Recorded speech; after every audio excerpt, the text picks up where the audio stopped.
Salam sejahtera dalam kasih Kristus. Kita bersyukur kepada Tuhan ya. Kita sehat, kita bisa duduk di rumah Tuhan, kita beribadah bersama-sama.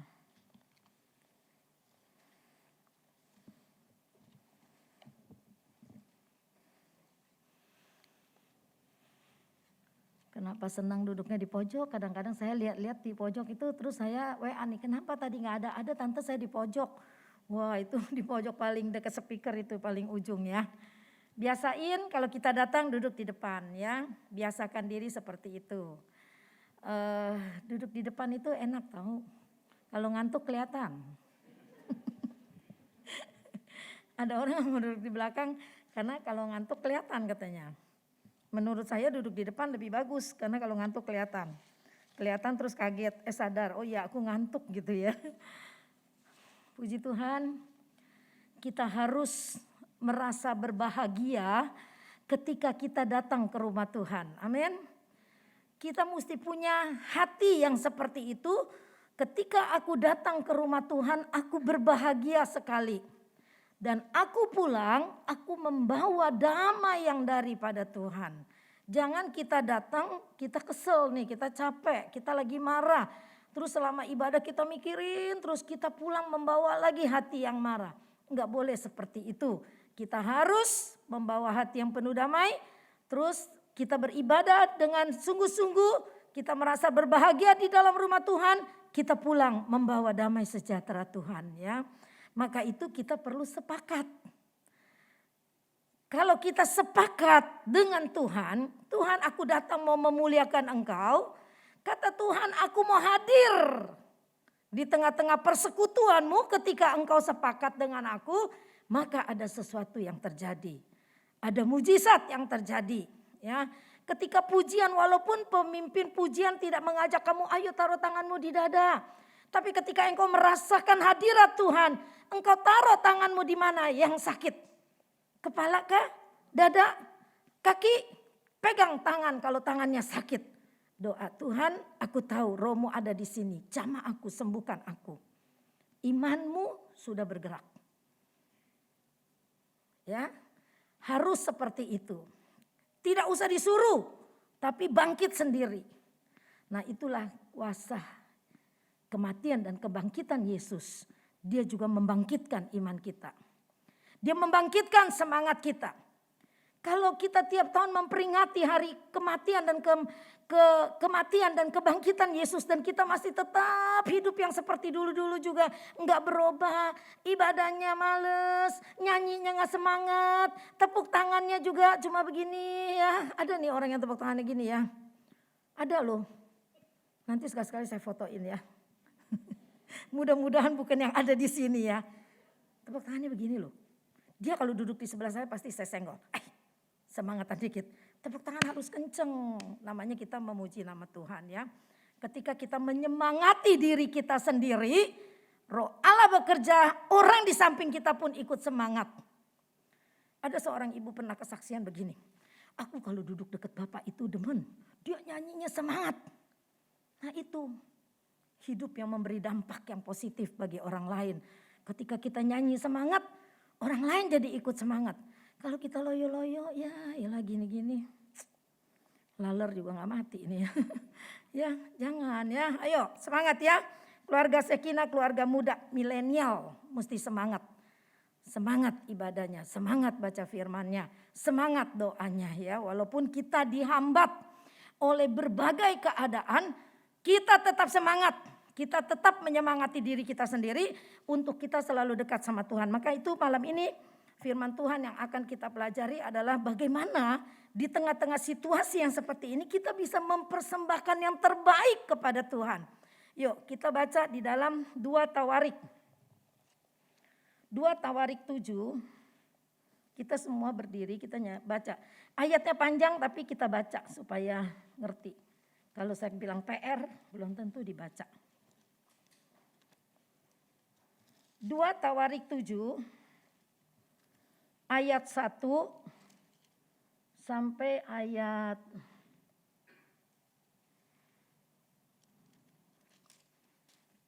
1 sampai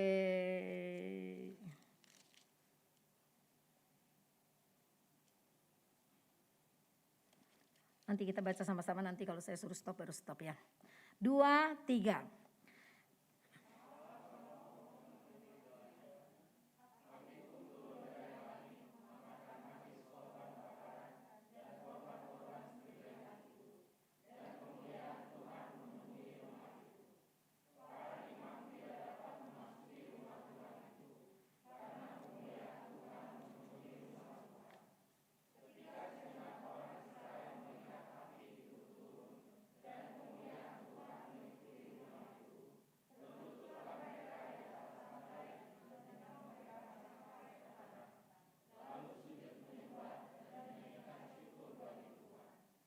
Sebab ia baik, bahwasanya untuk selama-lamanya kasih setianya. Belum duduk. Mau nggak merasakan suasana seperti ini? Ini bait Allah ketika ditahbiskan, dikatakan setelah Salomo mengakhiri doanya, api turun dari langit, memakan habis korban bakaran dan korban sembelihan itu. Kemuliaan Tuhan memenuhi rumah itu. Para imam tidak dapat memasuki rumah Tuhan karena kemuliaan Tuhan memenuhi rumah itu. Sakinah glory memenuhi bait Allah yang ditabiskan itu. Nah, kita bisa merasakan seperti itu. Ketika kita sepakat sehati memuji Tuhan, Roh Allah hadir, orang mau masuk dia bisa merinding. Luar biasa, ada hadirat Allah di sini. Maka itu ketika kita mulai pujian, jangan lihat siapa yang pimpin pujian. Oh kalau dia enak, kalau ini enggak enak. Enggak. Ketika kita memuji Tuhan sungguh-sungguh, kita harus rasakan ada persekutuan yang indah antara kita dengan Tuhan. Dan Roh Allah, kemuliaan Allah ada di dalam persekutuan kita. Yang keempat, korban pentabisan dan perayaan. 2, 3. Lalu Raja...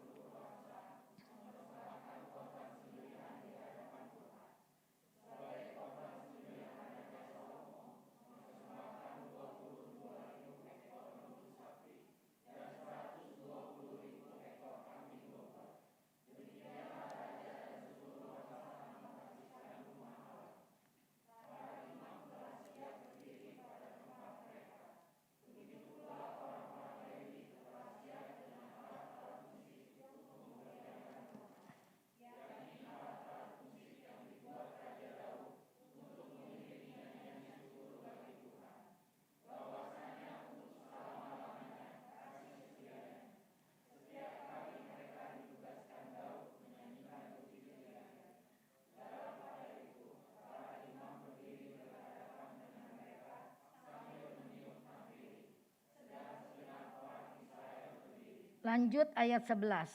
Judulnya kita baca. Tuhan menampakkan diri kepada Salomo untuk kedua kalinya. 2, 3.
Amin. Silakan duduk. Malam ini kita belajar tentang Salomo dan Daud, ya. Daud itu sampai Tuhan bilang begini, telah kutemukan Daud bin Isai, orang yang berkenan di hatiku. Ini luar biasa. Tuhan sampai berkata, telah kutemukan Daud bin Isai, orang yang berkenan kepadaku. Tahun yang lalu saya pernah khotbah tentang Daud. Tapi malam ini saya berkhotbah lagi tentang Daud, tapi tentang bagaimana dia memberikan hidupnya sedemikian rupa dan sampai Tuhan bilang dia berkenan. Nah, tujuan kita melayani pekerjaan Tuhan, tujuan kita beribadah harus sampai seperti itu. Yaitu sampai Tuhan berkata, aku berkenan kepadamu. Dia, misalnya aku Nila berkenan di hatiku. Nih, kita mesti punya visi yang seperti itu. Jadi ketika kita punya visi seperti itu, kita tidak mau main-main. Seperti cerita Yusuf yang kita pelajari bulan yang lalu. Integritas kita harus kita tunjukkan. Saya kalau orang lagi curhat selalu saya bilang begini, ayo masuk, maju. Itu badai. Jadi Raja Wali itu bagaimana? Raja Wali itu ketika ada badai dia bukan menyingkir, tapi dia terbang lawan badai. Dan dia bisa terbang lebih tinggi. Kita harus seperti itu. Sekarang ini saya rasa nggak ada orang yang tidak melewati badai. Ada badai kehidupan yang melanda hidup kita. Tapi jangan khawatir, kita dengar firman Allah. Firman itu akan menguatkan kita. Itu di NTT kan setiap hari saya share di grup itu. Mari terus kita berdoa untuk NTT. Itu banyak cerita sedih ketika banjir bandang datang. Angin besar itu sampai sekarang masih memporak-porandakan keadaan mereka. Mungkin kita gak bisa berbuat apa-apa. Tapi kalau kamu ada teman yang bisa ke sana, boleh kita kirim sedikit sesuatu untuk membantu. Mungkin persembahan kita tuh tidak ada artinya gitu ya, dibandingkan dengan bencana yang mereka alami. Tapi dengan hati yang tulus, yang sedikit itu kumpul dengan orang lain, yang tulus juga sedikit-sedikit, itu bisa memberkati orang lain. Ya, kita mesti punya empati seperti itu. Simpati kita udah punya, semua kita udah punya simpati. Tapi kita mesti punya empati seperti itu. Ya, nanti kita belajar dari Daud. Tuhan ketika memberkati Salomo membangun bait Allah 7 tahun selesai.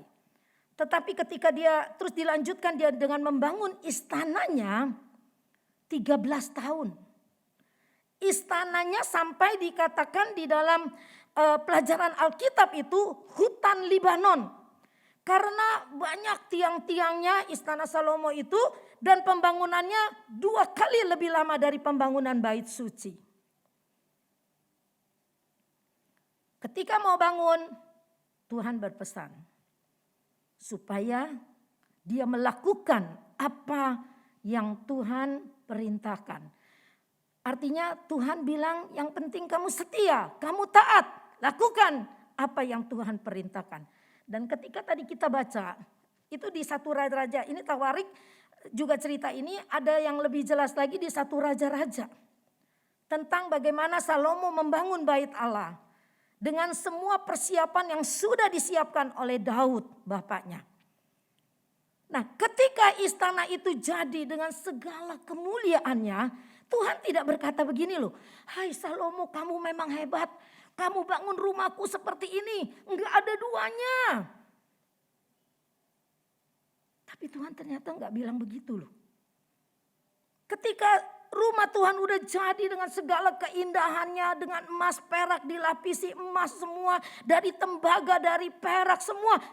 Tuhan berkata yang pertama, yang kedua tetap pesan. Dan juga merupakan perintah. Asal engkau setia tetap melakukan firman-Ku, maka kerajaanmu tidak akan goyah. Keturunanmu akan diberkati terus. Nah ini rupanya Tuhan mengajarkan sebuah motivasi. Motivasi bahwa apa yang kita lakukan itu bukan untuk kemegahan diri kita. Tapi apa yang kita lakukan adalah untuk fokus kepada kemuliaan Allah. Saya ketika belajar ini dan dapat poin ini. Oh iya Tuhan, kok Tuhan gak puji. Saya baca juga kan yang di 1 Raja-Raja itu ya. Loh kok Tuhan gak puji. Wah insinyurnya siapa tuh, arsiteknya siapa tuh.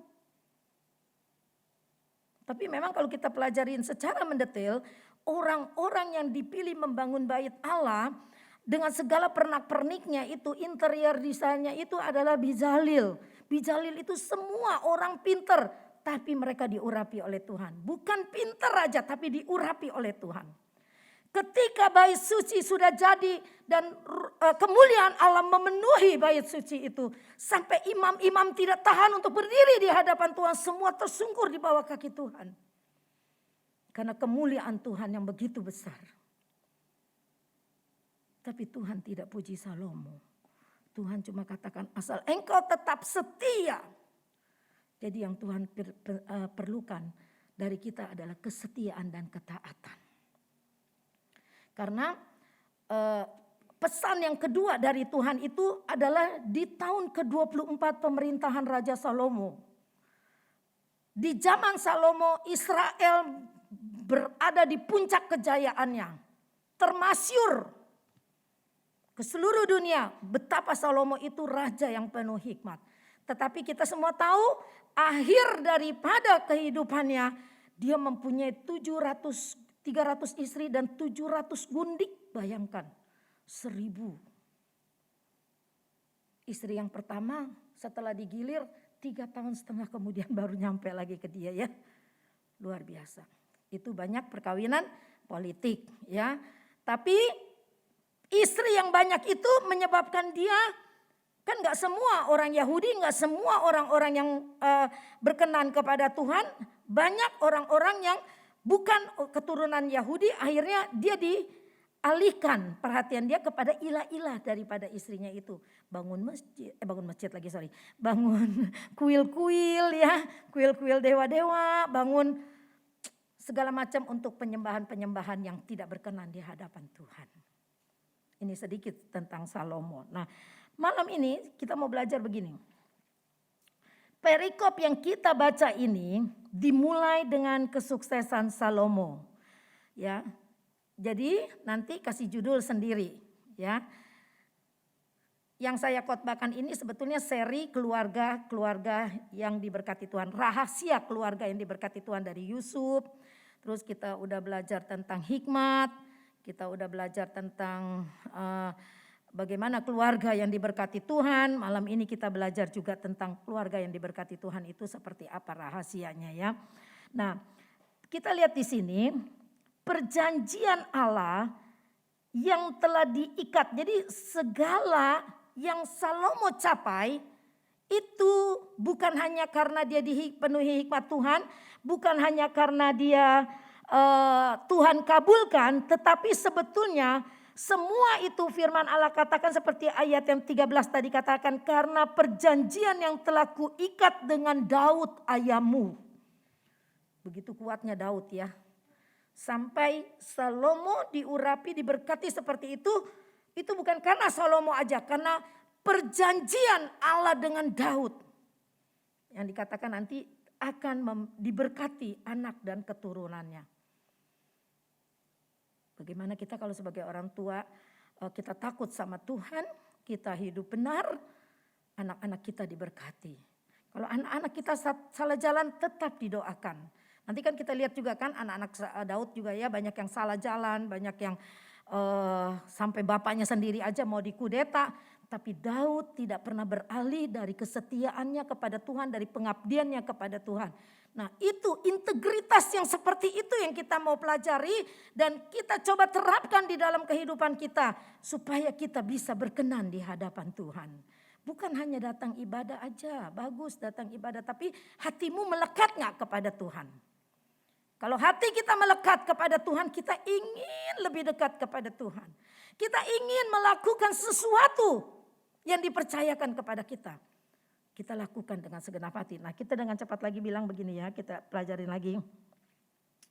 Ayat 11 tadi bilang begini ya, ayat 11 ya. Yang terakhir dibilang gini. Demikianlah Salomo menyelesaikan rumah Tuhan dan istana raja dan berhasil melaksanakan dalam rumah Tuhan dan dalam istananya segala sesuatu yang timbul dalam hatinya. Wow, segala sesuatu yang timbul dalam hatinya dikabulkan Tuhan. Karena ikatan perjanjian dan Salomo masih setia kepada Tuhan. Maka ada pesan yang kedua setelah 24 tahun pemerintahannya, datang lagi pesan itu ketika bait Allah sudah jadi. Bait Allah dengan istananya totalnya 20 tahun baru jadi, beres semuanya. Datang lagi pesan, bukan pujian. Kalau engkau setia dan melakukan perintahku, maka kerajaanmu tidak akan goyah dan keturunanmu akan diberkati. Karena perjanjianku dengan ayahmu Daud. Wow, luar biasa ya. Mari kita lihat lagi. Daud itu orang yang hatinya melekat kepada Tuhan. Segala sesuatu yang dia kerjakan, bagaimana dia boleh membuat sesuatu di mana Tuhan ada di situ. Itu yang selalu ada di hati Daud.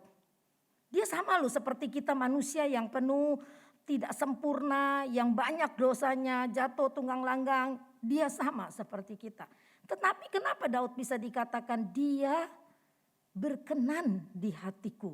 Nah, kita belajarnya lagi ya. Daud dia berhasil menjadikan Yerusalem sebagai worship center. Dulu orang kalau ke ibadah dari segala penjuru Israel itu datang setahun 3 kali akan datang ke Yerusalem untuk melakukan satu ibadah perayaan besar.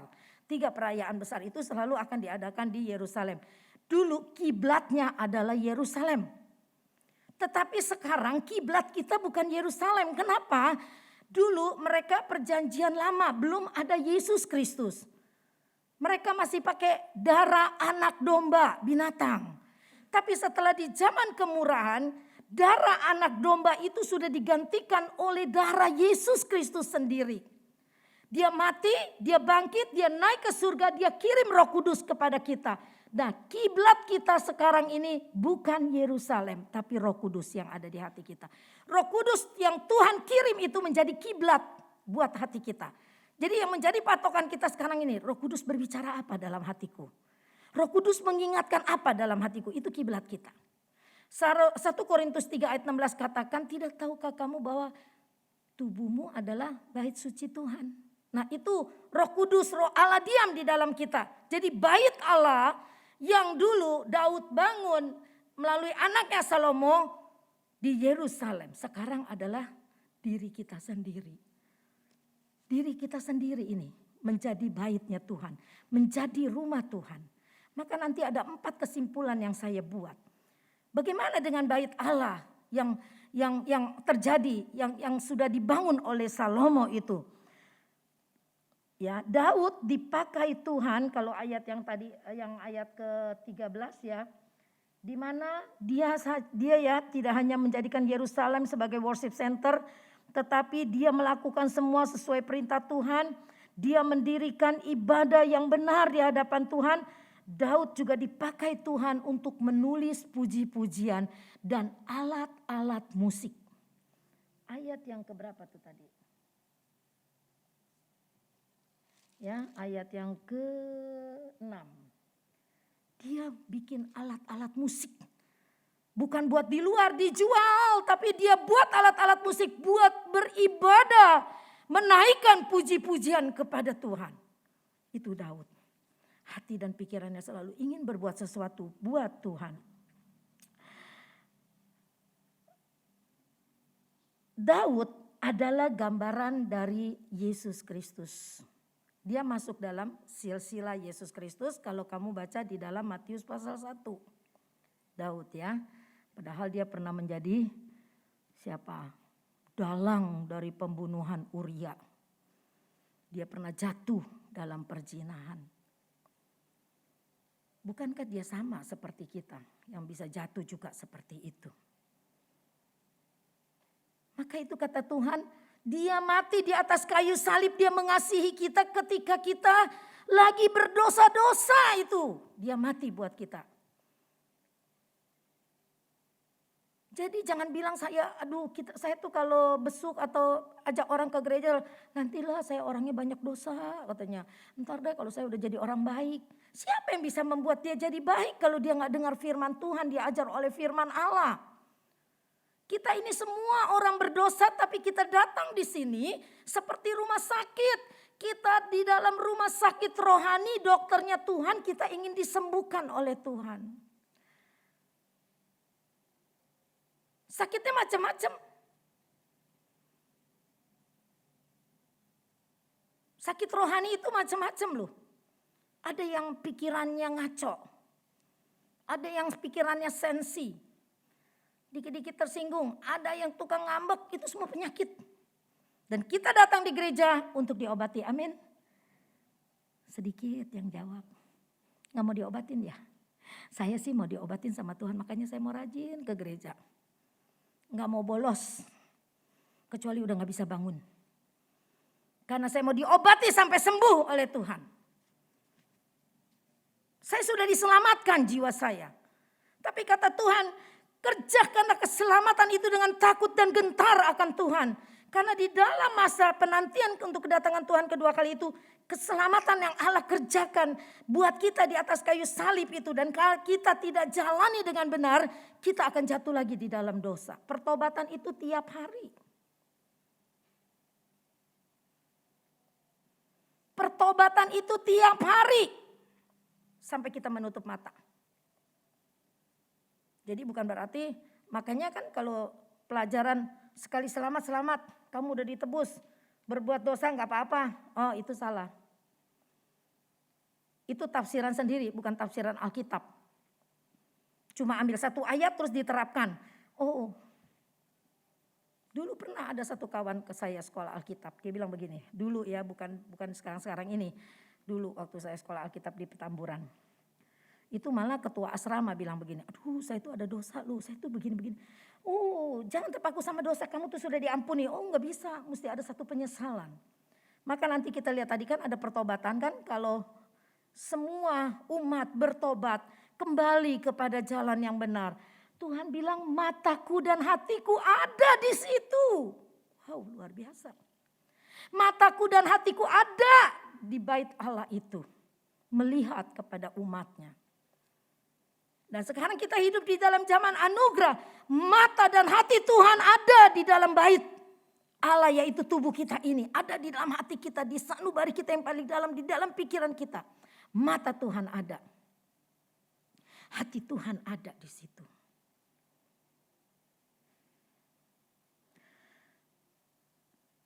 Mari kita belajar kehidupan Daud. Bagaimana ada di dalam membangun rumah Tuhan itu ada 4 hal yang Daud lakukan. Dan itu kita perlu juga berbuat seperti apa yang Daud buat bagi Tuhan. Yang pertama adalah tadi 1 Tawarik 22. Tadi kan kita baca 1 Tawarik 7. Sekarang kita buka 1 Tawarik 22. Ayat yang ke-14. 1 Tawarik 22 ayat yang ke-14.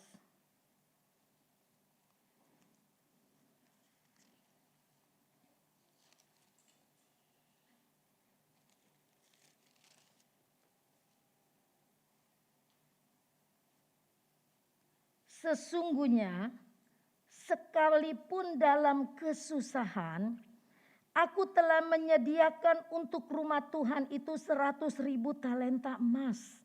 Dan 1.000.000 talenta perak. Dan sangat banyak tembaga dan besi. Sehingga beratnya tidak tertimbang saking banyaknya. Juga aku telah menyediakan kayu dan batu. Tetapi baiklah engkau menambahnya lagi. Bukan bilangan emasnya yang saya mau bahas. Tapi lihat satu kata di situ. Sesungguhnya sekalipun dalam kesusahan. Ya, kesusahan itu di dalam bahasa Ibraninya ditulis oni, O-N-I, oni. Artinya depression, dalam bahasa Inggrisnya, dan di Indonesia kan menjadi resesi pada waktu itu. Jadi ketika Daud menyediakan ini, emas, perak, semua untuk rumah Allah, dia bukan di dalam keadaan yang tenang dan nyaman, tapi dia katakan sekalipun dalam kesusahan, aku telah menyediakan untuk rumah Tuhan. Ini ada di total 1 talenta, 100.000 talenta emas dikali-kali berapa perak-perak itu, dikatakan jumlahnya totalnya sekitar 3 miliar dolar Amerika Serikat. Hitung sendiri di rumah. Berapa banyaknya yang Daud persiapkan. Dan dia persiapkan itu bukan di dalam keadaan dia lagi hebat bagaimana. Di dalam kesusahan, di dalam masa resesi. Bisa gak kita berbuat begitu buat Tuhan? Kita sekarang kan bait Allah. Kita sekarang gak bicara bait Allah yang dulu. Tapi kita bicara bait Allah tubuh kita ini. Sudahkah kita bisa memberikan yang seperti itu? Sehingga dia berkata rumah Tuhan itu bisa dikatakan menjadi rumah persembahan.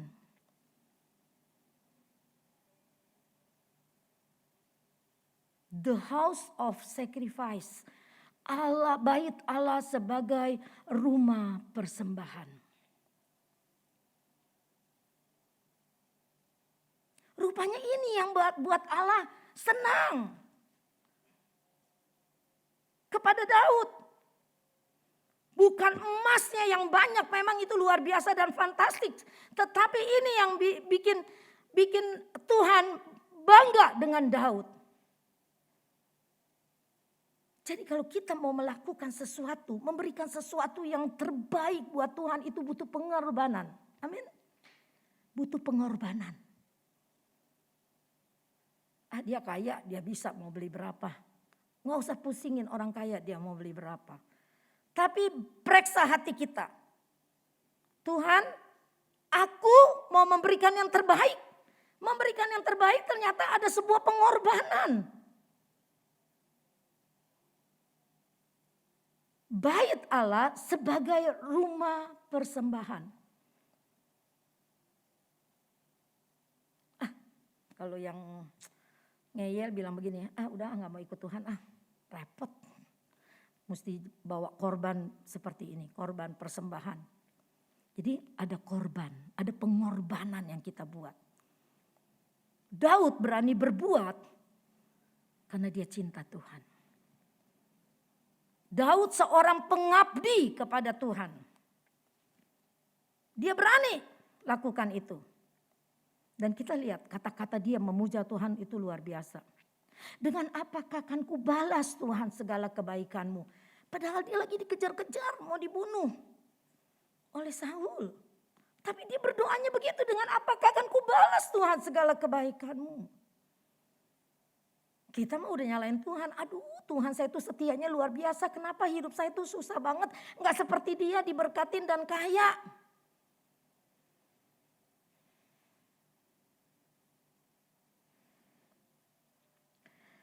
Daud berkata, sekalipun aku dalam kesusahan.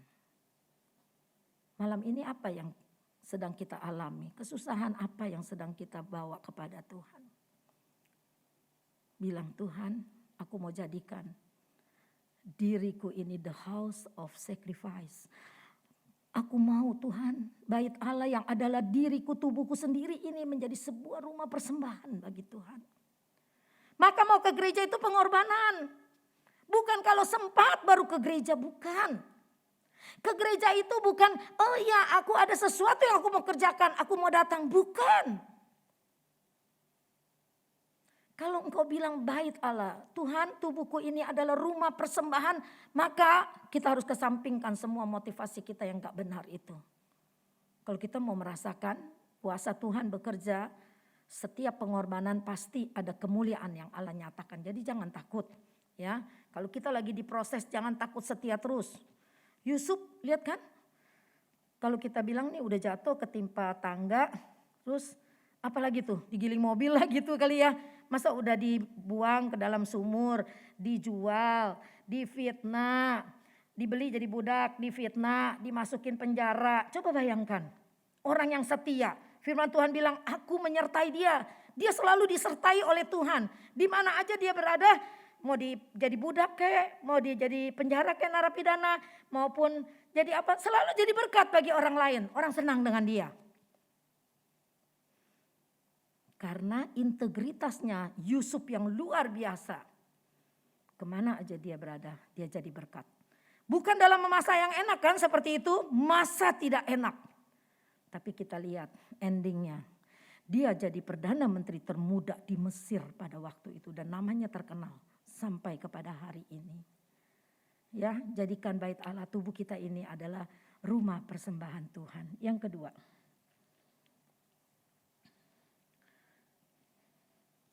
Oh iya, ini ada contohnya lagi, saya lupa nih ya. Ada juga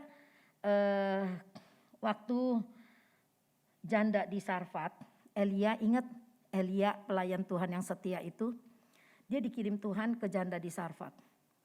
Bukan janda kaya lu, janda miskin.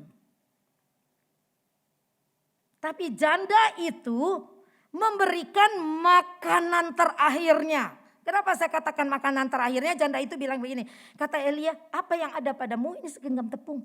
Ini kalau saya bikinin roti, setelah itu saya nggak makan lagi. Nggak ada makanan. Kata Elia, lakukan, buat. Perempuan itu nurut, janda itu, dan dibuat. Ternyata kemuliaan Allah dinyatakan berkat berkelimpahan sesudah itu. Jadi lakukan sesuatu, jangan takut. Oh ya Tuhan, aku nggak bisa berbuat apa-apa. Aku bodoh. Aku gak ada duit, kamu gak ada duit gak apa-apa. Berapa yang kamu bisa beri ya kamu beri. Tapi hatimu tulus. Bukan begini beri, ya Tuhan ya aku gak punya duit nih aku beri deh. Nanti aku kayak janda di Sarfat, gak usah mikirin seperti itu. Daud di dalam Mazmur 103 doanya dia tidak pernah meminta loh. Karena Daud tahu Tuhan itu pemberi. Tuhan akan mencukupkan kebutuhan anak-anaknya jadi dia tidak perlu minta. Yang perlu dia lakukan adalah melakukan semua perintah Tuhan dengan sebaik-baiknya. Itu Daud. Minggu yang lalu ketika Pastor Robi berkhotbah, pola pikir itu harus berubah. Karena kuasa kebangkitan itu. Kalau nggak berubah, kita masih di dalam penjara, belum ada kebebasan. Penjaranya di dalam pikiran kita. Bukan penjara 1A di Tangerang. Ya, penjaranya ada di pikiran kita. Kita terpenjara oleh pola pikir kita yang tidak pernah mau berubah. Maka itu kita harus berubah. Roma 12 ayat 2. Harus berubah pembaharuan budimu. Ya. Lalu Abraham. Apa yang dia beri buat Tuhan? Pengorbanan apa yang dia beri? Tuhan janji kasih anak, dapat anaknya Ishak. Udah besar, kata Tuhan taruh dia di meja persembahan untuk dibakar menjadi korban. Abraham nurut walaupun di dalam ketidakmengertian dia 100% Abraham kasih. Ini anaknya dia bawa. Padahal kita kalau lihat drama itu rasanya waduh. Kita tidak akan pernah beri lah. Kalau kita nggak dengar cerita Abraham, kita Tuhan tidak akan pernah saya beli. Ini anak yang saya minta dari Tuhan. Nggak mungkin sekarang dikorbankan, saya tidak akan beri Tuhan. Pasti kita nggak sepakat sama Tuhan. Tapi Abraham, dia sepakat dengan firman Tuhan. Dia beri, sebab dia tahu Tuhan berkuasa. Kalau Tuhan sudah beri buat dia, kalau Tuhan minta lagi, dia tahu itu bukan milik dia, milik Tuhan. Dia bawa, ternyata Tuhan kirim penggantinya. Amin. Jangan takut untuk melakukan sebuah pengorbanan kepada Tuhan. Ke gereja itu juga merupakan sebuah pengorbanan loh. Pulang kerja capek. Gak bisa ke gereja lah. Ngantuk dikit-dikit ngapalah. Nanti juga kaget sama suara pengkhotbah yang kaget. Yang keras, kaget gitu ya. Kadang-kadang perlu tuh intonasi begitu katanya gitu ya. Supaya apa? Yang ngantuk bangun gitu ya. Daripada kamu di rumah, kamu tidak dengar firman Tuhan, kamu tetap lemah dan kamu akhirnya nanti Yohanes 10 ayat 10 itu terjadi. Imanmu dilemahkan, dibinasakan. Tidak ada iman akhirnya dibinasakan oleh iblis. Disesatkan pikiran kita oleh iblis. Setia ya beribadah kepada Tuhan. Jangan terlena dengan zona kenyamanan. Zamannya sekarang sangat mengerikan. Iblis tidak tinggal diam. Dia ngikutin teknologi yang lagi hebat-hebatnya sekarang ini. Dia tidak ketinggalan zaman. Tante Nila bisa ketinggalan zaman, ngikutinnya lelet, bukan main itu. Segala macam itu masih gaptek, tapi iblis tidak. Saya bilang, Tuhan, saya memang gaptek, tapi saya perlu kuasa Tuhan melindungi saya. Supaya saya tidak terpengaruh oleh kuasa-kuasa iblis melalui teknologi yang canggih itu. Yang kedua adalah begini. 2 Tawarik 7 ayat 14, coba kita baca. 2 Tawarik 7 ayat 14. 2 Tawarik 7 ayat 14, tolong Yosef bacakan 2 Tawarik 7 ayat 14.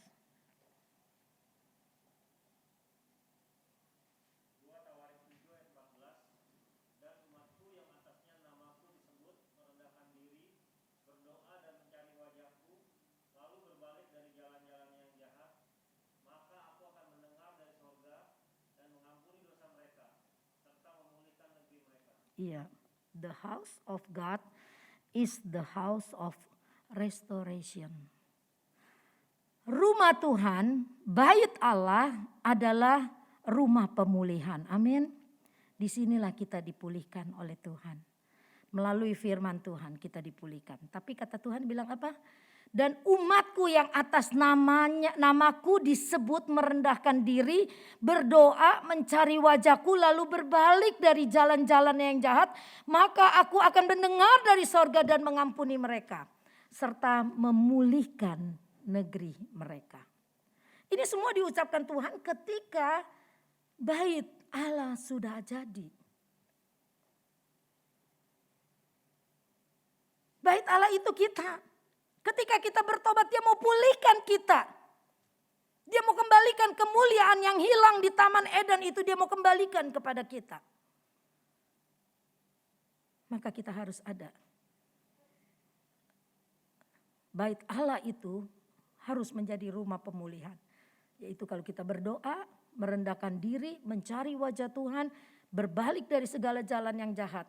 Kata Tuhan, aku akan mendengar dari sorga. Dan mengampuni dosa-dosa kita semua.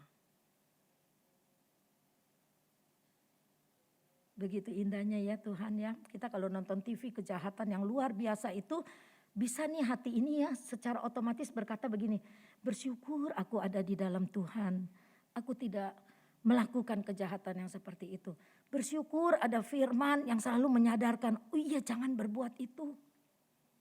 Jadi firman itu bisa menjadi rem buat kita. Firman Tuhan itu bisa menjadi warning yang begitu indah. Oh iya jangan lakukan. Kita enggak memberi dampak yang baik buat orang lain dengan perbuatan yang seperti itu. Yang ketiga ayat 15. Feni tolong bacakan Fen.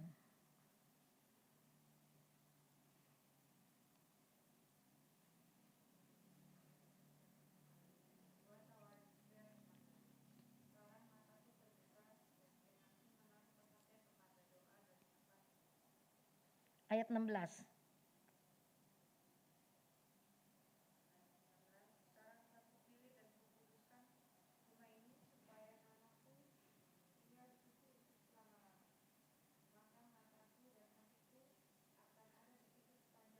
Amin. Sama-sama baca. 2, 3. Sekarang telah kupilih dan kukuduskan rumah ini supaya namaku tinggal di situ untuk selama-lamanya. Maka mataku dan hatiku akan ada di situ sepanjang masa.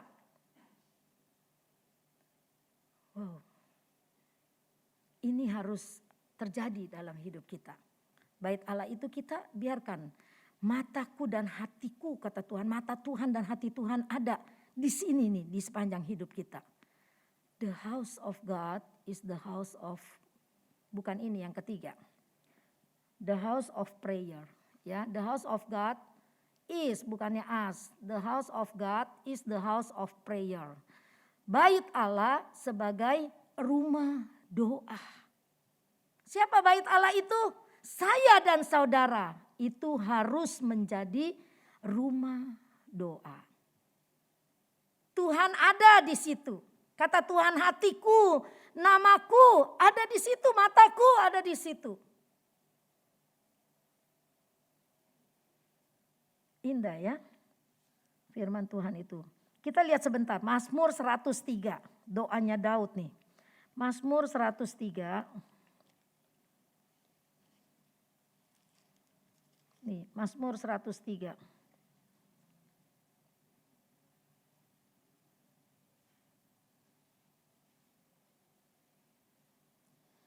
Tidak panjang banget, saya cuma mau baca ayat 1 dan 2 sampai 3. Pujilah Tuhan hai jiwaku, dari Daud.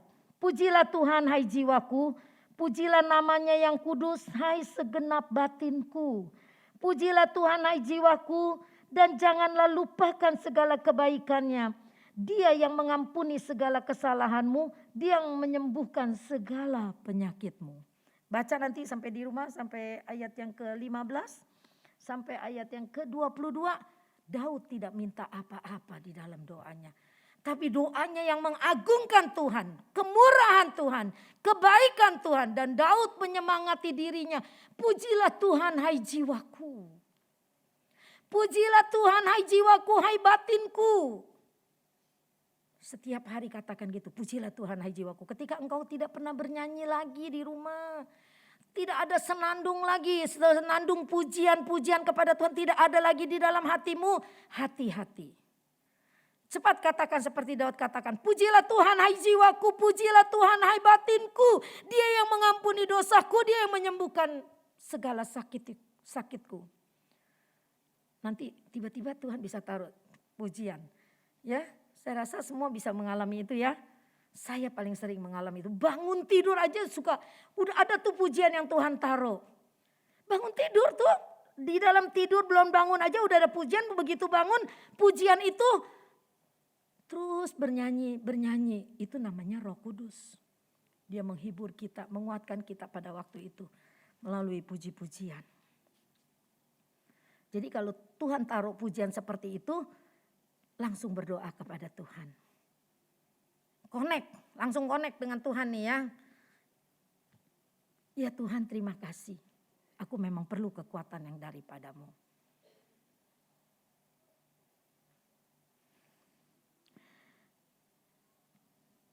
Daud memberi di tengah kesukaran dengan cinta dan pengabdiannya. Jadi kalau kita bisa tarik kesimpulan di semua yang kita bahas pada malam ini, Daud memberi di tengah kesukaran dengan cinta dan pengabdian.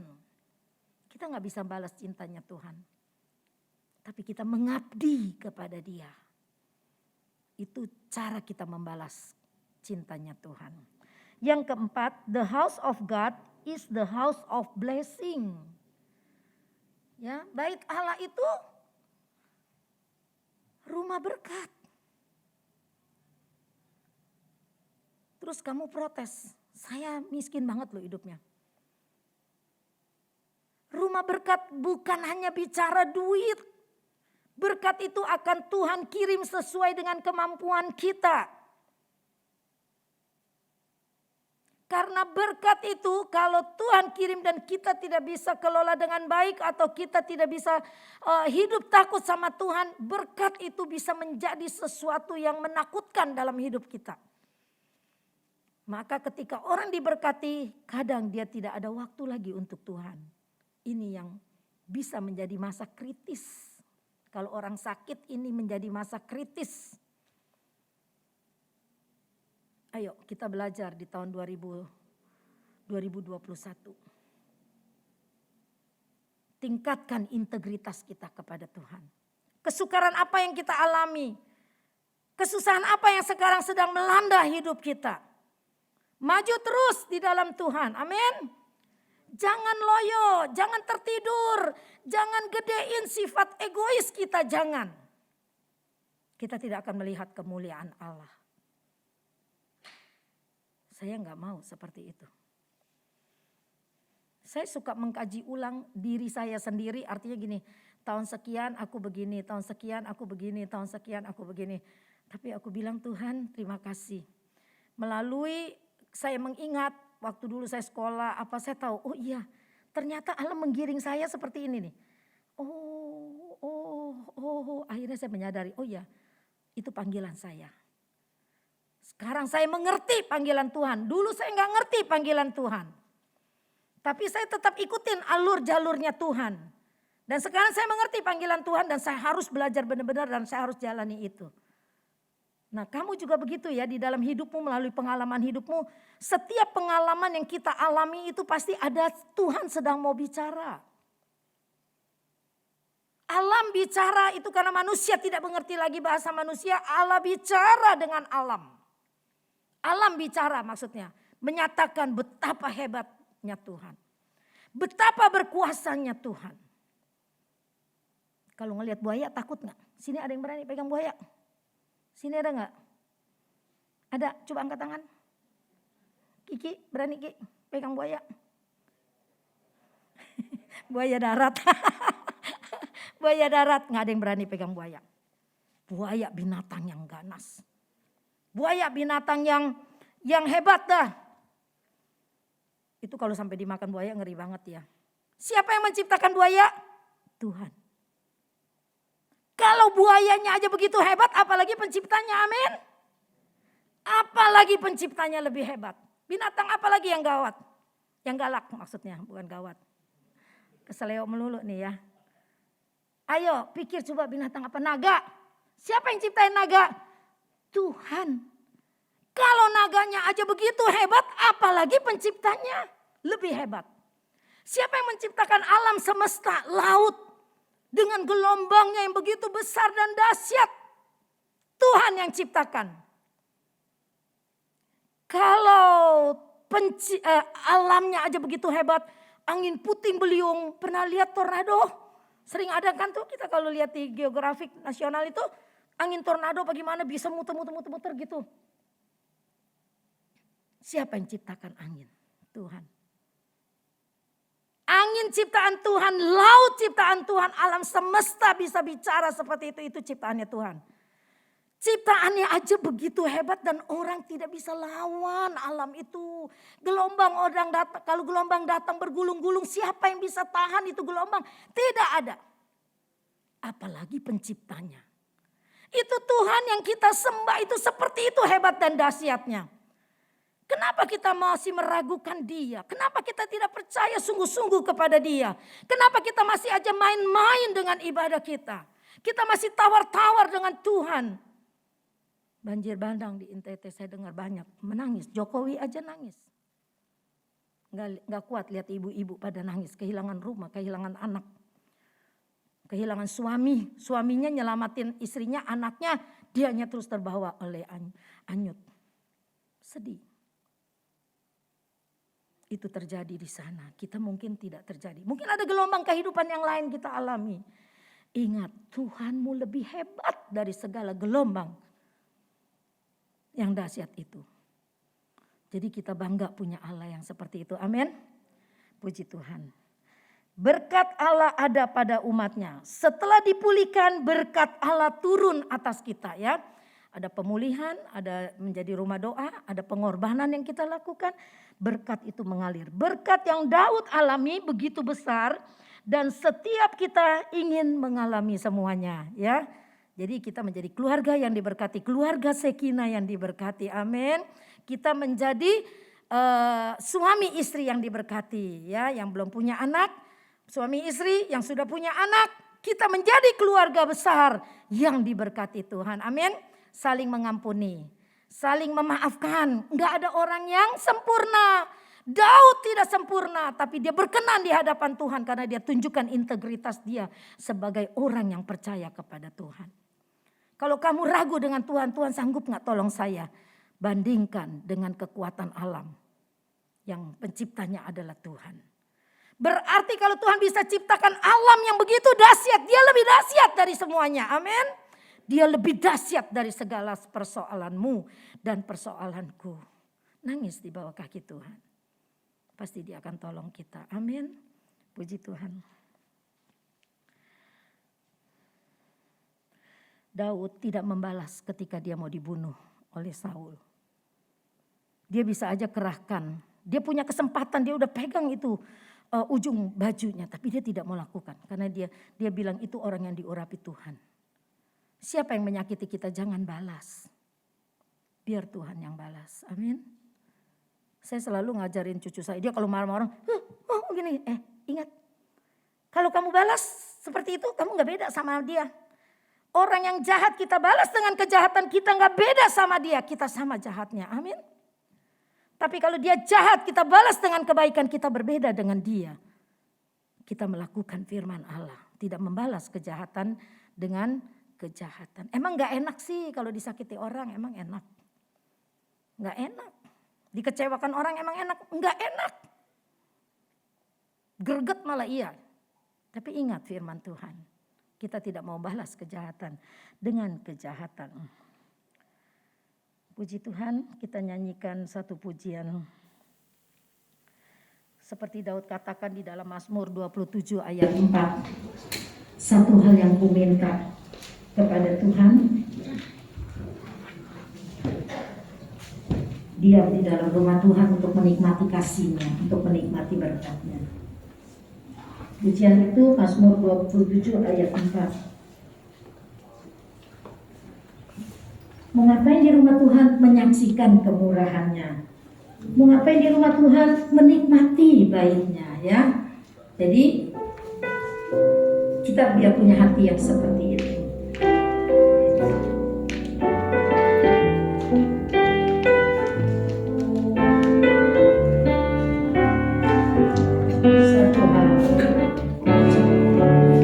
Satu hal telah ku minta kepada Tuhan, itulah yang ku ingini. Tinggal di rumah Tuhan seumur hidupku, menyaksikan kemurahan Tuhan dan menikmati baiknya, dan menikmati kuasa-Nya, dan menikmati kasih-Nya,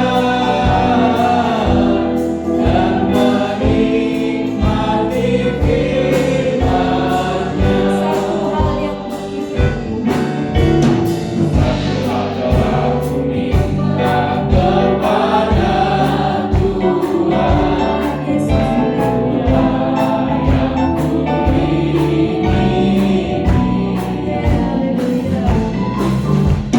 Diam di rumah Tuhan seumur hidupku, menyaksikan kemurahan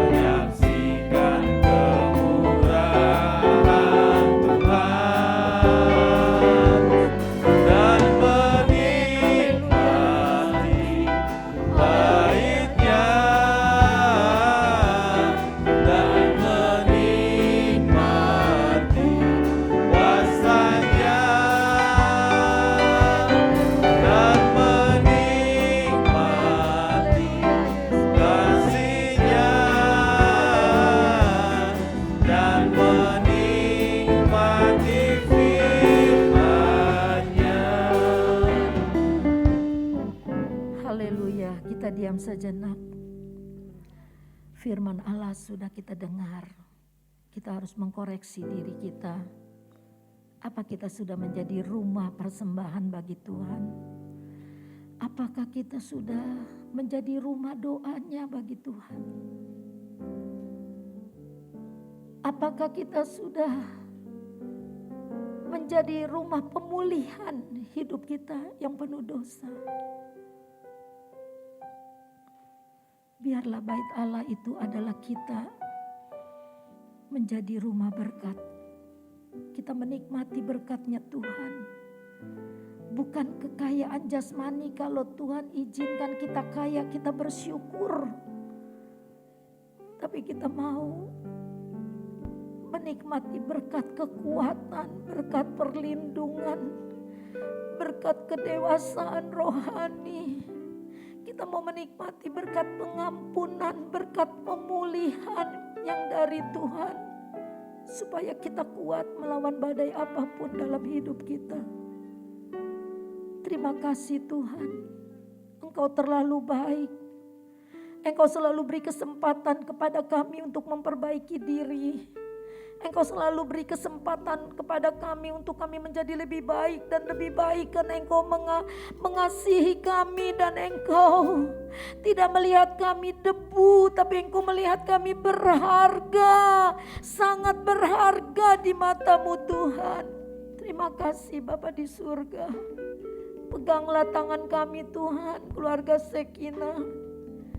Begitu banyak yang kami alami, sakit penyakit, ekonomi, persoalan rumah tangga, persoalan anak-anak, masalah pekerjaan. Tuhan, kami hanya bisa mengadu kepada-Mu Tuhan, karena Engkaulah sumber kekuatan kami, Engkaulah tempat kami mencurahkan isi hati kami.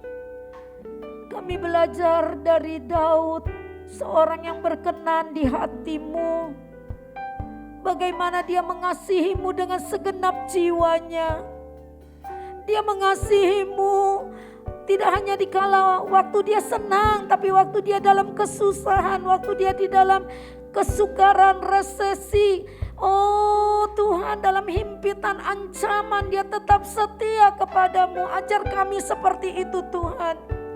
Ajar kami menjadi anak Tuhan yang punya integritas. Di tengah apapun yang melanda hidup kami, kami tetap setia kepada Tuhan. Kuatkan kami semua Tuhan. Engkau yang mengerti masalah kami dan Engkau yang menolong kami. Peganglah tangan kami Roh Kudus, jangan lepaskan. Kami mau belajar terus Tuhan untuk mengerti firman-Mu. Berkati semua yang sudah hadir pada malam ini. Yang tidak bisa hadir juga Tuhan berkati dan Tuhan tolong. Kami berdoa buat Ika yang sudah melahirkan dengan begitu cepat, begitu ajaib. Tuhan menolong dia di dalam masa kehamilan yang penuh ketakutan karena kena COVID. Hari ini kami bersyukur anaknya lahir sempurna Tuhan. Anaknya lahir dengan baik Tuhan. Terima kasih Engkau mengasihi Ika dan Irfan. Berkati terus pemulihannya Tuhan pasca melahirkan. Kami berdoa buat Dodi Tuhan yang terus berobat untuk suatu rencana besar operasi jantung. Kami serahkan Dodi dalam tangan-Mu. Engkau yang mengasihi dia, Engkau yang memberikan kesempatan kepada Dodi untuk berubah, bertobat, datang cari Tuhan. Pasti ada pemulihan, pasti ada pertolongan dari Tuhan. Tuhan kuatkan Ana, seorang istri yang setia. Kuatkan Ana Tuhan, bimbing dia Tuhan, biar dia terus setia apapun yang terjadi dalam kehidupannya. Kami berdoa buat Lucy, istri Aryo. Tuhan tolong juga ada jendolan di bawah lehernya Tuhan. Kami berdoa di dalam nama Yesus Kristus, segala jendolan itu Tuhan boleh hilang. Segala kankernya Tuhan sembuhkan Tuhan. Tuhan Engkau sudah menguatkan Lucy berapa tahun ini, kami percaya proses kesembuhan sedang Allah kerjakan. Terima kasih Tuhan, Engkau baik, Engkau tidak pernah tinggalkan kami. Kami berdoa buat NTT Tuhan yang lagi dilanda badai. Oh gempa bumi, hidup mereka saat ini boleh dikatakan porak-poranda.